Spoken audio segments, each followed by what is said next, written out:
Lagi kalau abis gara-gara Levi Colwill kena cedera ACL. Yah, beneran parah, bisa bikin dia absen sepanjang musim.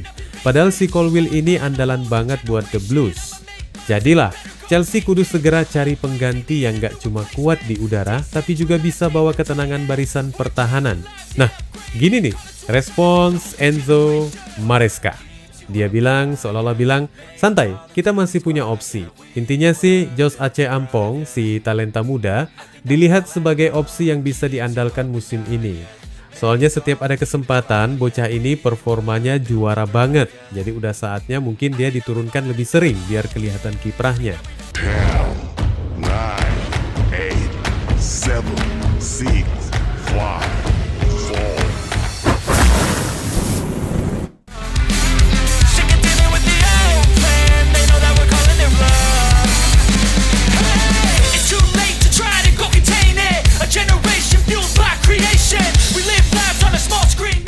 Tapi tunggu, di sisi lain media ngebocorin kabar Chelsea juga konon lagi eyeing back tengah berpengalaman buat gantikan tugas berat sang Colwill. Yang bikin heboh, nama yang tiba-tiba nongol adalah Ibrahima Konate dari Liverpool. Back kok bisa dari Liverpool? Gokil sih, tapi ya mau gimana lagi, itu rumor udah bikin kegaduhan. Di awal-awal gitu, laporan bilang Chelsea menyiapkan tawaran senilai 50 juta euro buat si Konate. Tapi banyak yang garuk-garuk kepala. Lah memangnya Liverpool mau jual dan Chelsea mau beliin dari rival langsung? Ya sulit dibayangin lah teman-teman.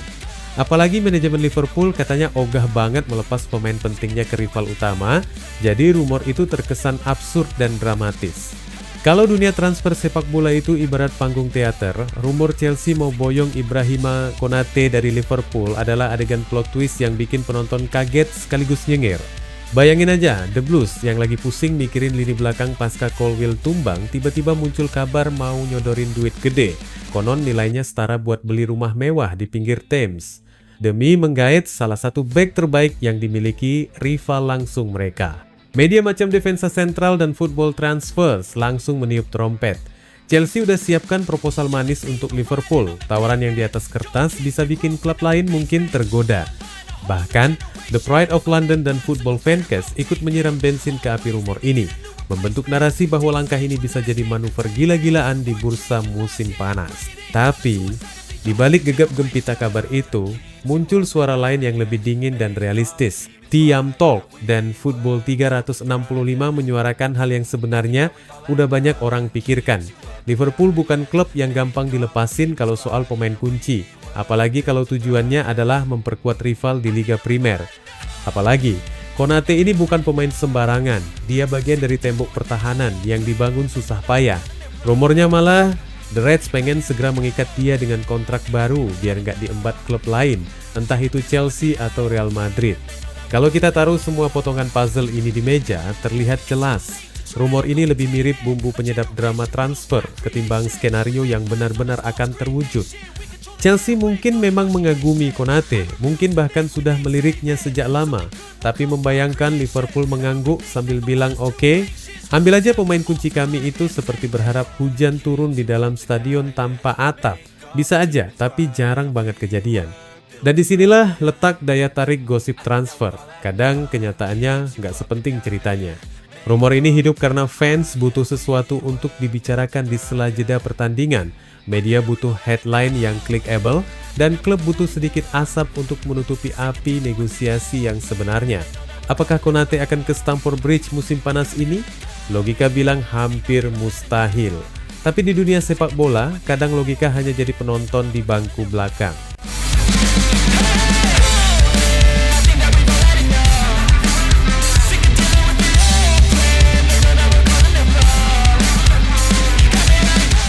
Enzo Maresca tahu banget kehilangan Colwill bukan cuma sekadar kehilangan satu pemain. Ini adalah kehilangan struktur. Colwill itu bukan cuma bek tengah biasa, dia adalah left-footed center back yang bisa ngisi slot kiri, main keluar dari belakang, dan jadi penentu tempo build up. Singkatnya, di papan taktik Maresca, dia adalah potongan puzzle yang bentuknya unik banget. Begitu dicabut, lubangnya nggak gampang diisi. Masuklah dua nama yang sekarang lagi jadi orang paling sibuk di Cobham, Lawrence Stewart dan Paul Winstanley. Mereka ini ibarat dua koki di dapur Chelsea yang diminta bikin hidangan darurat tapi bahan-bahannya terbatas. Bursa transfer masih buka, tapi opsi yang realistis nggak banyak. Rumornya, dan ini keluar dari mulut jurnalis Simon Phillips di C. Phillips Talks Chelsea, Chelsea lagi ngelirik opsi yang lumayan aman, pinjaman, nggak terlalu nguras kas klub, nggak bikin daftar gaji membengkak, tapi bisa ngasih pelapis yang cukup mumpuni buat sisa musim. Phillips bilang ada peluang pinjaman potensial yang lagi dikaji oleh klub. Nah, disinilah situasinya mulai tricky. Kalau pada akhirnya Stewart dan Winstanley mutusin buat nggak ngegas pinjaman atau bahkan nggak beli back tengah baru sama sekali, Maresca mau nggak mau harus pasang kepercayaan ke opsi internal, Tosin Adarabioyo dan Trevoh Chalobah. Dua nama ini punya reputasi yang lumayan. Tosin baru direkrut gratis dari Fulham musim panas ini, fisiknya oke, gaya mainnya cukup rapi, dan punya pengalaman Premier League. Chalobah produk akademi yang udah buktikan dirinya di berbagai posisi, tapi musim lalu lebih banyak cedera. Bukan cuma fans yang punya pendapat, mantan pemain pun ikut nimbrung. Frank Leboeuf, ex-back Chelsea yang tahu rasanya jadi palang pintu di Premier League, udah kasih komentar soal situasi ini. Menurutnya, Maresca nggak perlu buru-buru panik beli atau pinjam back tengah baru. Dia malah nyaranin buat kasih panggung ke Adarabioyo dan Chalobah, apalagi keduanya udah ada di tim dan ngerti atmosfer klub. Di antara opsi internal, ada satu nama yang diam-diam bisa jadi kartu truf, Jorel Hato. Pemain 19 tahun ini baru direkrut musim panas, datang dari Ajax, dan bisa main di sisi kiri pertahanan, posisi yang biasanya diisi Colwill. Walau masih muda, dia udah main di level senior di Eredivisie, bahkan sempat nyicip kompetisi Eropa. Kalau Maresca mau ambil risiko, Hato bisa jadi proyek jangka panjang yang langsung dilempar ke dalam kolam dalam. Bisa jadi brilian, bisa juga jadi bumerang. Tapi bukankah itu seni melatih?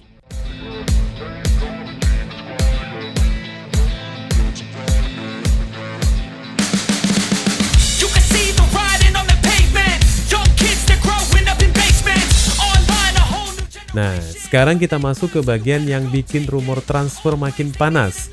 Simon Phillips yang udah lama ngikutin gosip-gosip Chelsea nyebut satu nama yang gak asing, Aymeric Laporte. Bek asal Prancis Spanyol ini dulu pernah jadi bintang Manchester City, bagian dari skuad yang meraih gelar demi gelar. Chelsea pernah melirik Laporte di tahun 2023. Rumornya waktu itu udah lumayan panas, tapi ujung-ujungnya bubar jalan. City lebih memilih lepas dia ke Al Nassr di Arab Saudi. Dan sekarang di klub itu dia main bareng Cristiano Ronaldo, dan ini lucunya, baru aja nerima kedatangan Joao Felix dari Chelsea bulan lalu. Laporte sekarang udah 31 tahun. Secara pengalaman dia memenuhi semua kriteria bek tengah yang bisa langsung nyetel di Premier League. Kaki kiri kuat, jago duel udara, bisa main keluar dari belakang. Tapi masalahnya, gaji dia di Arab Saudi jelas nggak kecil, dan minat dia buat balik ke Eropa dalam waktu dekat masih tanda tanya. Kalau dipikir-pikir, opsi pinjaman Laporte sebenarnya lumayan masuk akal buat Chelsea. Pengalaman segudang, udah pernah angkat trofi Premier League, paham gaya main cepat Inggris, profil yang cocok, kaki kiri bisa main di sisi Colwill, dan punya passing range yang oke. Solusi sementara, usia 31 tahun bikin dia cocok jadi solusi jangka pendek sambil nunggu Colwill sembuh atau ngebangun Hato Acheampong. Tapi balik lagi, ini semua masih di level spekulasi. Phillips sendiri bilang belum ada kabar terbaru soal negosiasi atau komunikasi langsung. Kalau mau jujur, situasi Chelsea ini kayak main catur di tengah hujan badai. Semua gerakan harus dipikirin dengan cepat, tapi juga hati-hati. Ngambil bek tengah baru lewat pembelian permanen bisa ganggu perkembangan pemain muda kayak Acheampong dan Hato. Ngandelin pemain yang ada bisa bikin resiko tinggi kalau cedera atau performa drop. Pinjaman jadi jalan tengah, tapi cari bek tengah berkualitas, siap tempur, dan mau gabung di tengah musim, itu kayak nyari nasi goreng jam 3 pagi yang masih panas, ada, tapi jarang. Gue liatnya begini, Chelsea lagi ada di fase semua opsi di atas meja. Mereka bisa pinjam bek tengah senior kayak Laporte kalau ada deal masuk akal. Tetap percaya sama Tosin, Chalobah, plus lempar Hato ke starting 11. Ambil risiko, nggak ngapa-ngapain, dan berharap pemain yang ada bisa tahan beban. Fans udah pasti pengen nama besar biar aman secara instan.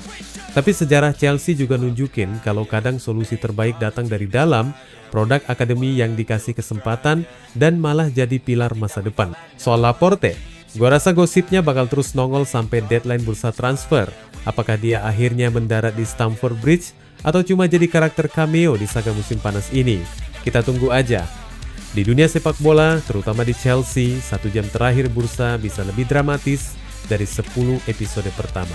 Wassalamualaikum warahmatullahi wabarakatuh.